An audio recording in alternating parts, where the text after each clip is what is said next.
এই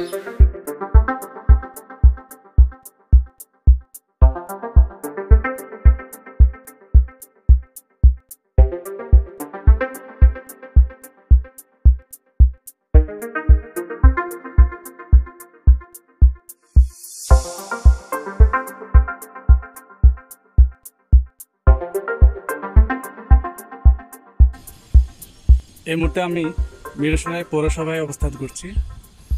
এখানে যে নেমলেটগুলো দেখালাম এগুলি সবই হচ্ছে মাননীয় মন্ত্রী এমপি জনাব ইঞ্জিনিয়ার মোশাররফ হোসেন তার এলাকায় যত ধরনের প্রতিষ্ঠান উদ্বোধন করেছে তার লিফলেট,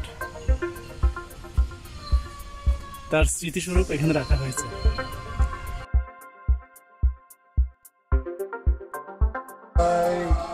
জি প্রিয় এলাকাবাসীর পক্ষ থেকে এই এত সুন্দর করে সাজানো উপজেলা পরিষদ ভবন, উপজেলা পরিষদ এই মিরসরাইতে এই সম্পর্কে আপনার থেকে কিছু জানতে চাই। আমার কাছে ভিডিওতে দর্শককে কতটুকু উপস্থাপন করতে পারছি সেটা আমি জানি না, বাট আমার নিজের চোখে এই উপজেলা পরিষদটি, বিশেষ করে মিরসরাইয়ের উপজেলা পরিষদ আমার কাছে অনেক সুন্দর লাগছে। অনেক সুন্দর করে সাজানো, পরিপাটি, সবুজে ঘেরা, বনানি গাছগাছালি দিয়ে সাজানো, অনেক যেখানে আমার মনে হয় অক্সিজেনের কারো যদি ঘাটতি থাকে এই উপজেলা পরিষদে এখানে চলে আসুক তাহলে তারা প্রাণ পাবে। তো এই বিষয়ে আপনি কিছু মনে করেন? মিরসরাই উপজেলা পরিষদ নয়, শুধু সারা মিরসরাইটাই একটা সৌন্দর্যে, প্রাকৃতিক সৌন্দর্যে ঘেরা, অনেক মনোরম একটা সুন্দর পরিবেশে মিরসরাই উপজেলা একটা এই আধুনিক মিরসরাই, যেটা আমাদের জননেতা ইঞ্জিনিয়ার মোশাররফ হোসেন মহোদয় ঘোষণা করেছিলেন যে আধুনিক মিরসরাই এবং দ্বিতীয় সিঙ্গাপুর হবে মিরসরাই, সেটাই হতে যাচ্ছে আস্তে আস্তে। আমরা দেখতে পাচ্ছি সেটারই বাস্তব দৃশ্যমান। ইতিমধ্যে আপনারা জানেন এশিয়ার সর্ববৃহৎ শিল্পজন যেটা বঙ্গবন্ধু শিল্পজন, তাও মিরসরাইতেই।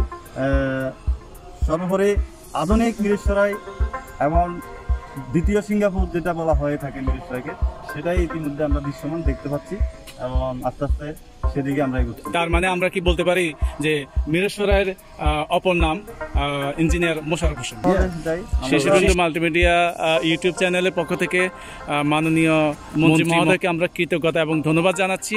এত সুন্দর করে আমি নিজের চোখে যা দেখছি, যেটা হয়তো দর্শককে আমি হয়তো সেটা ফুটাতে সক্ষম হব না, তো সেই হিসাবে আমার কাছে অনেক ভালো লাগছে। এরকম জোন, পর্ষদ এবং শিল্প জোন বা অনেক আধুনিকায়ন যেন প্রতিটা বাংলাদেশের উপজেলায় হয়, সেটাই আমরা সবার কাছে দৃষ্টান্ত রেখে গেলাম।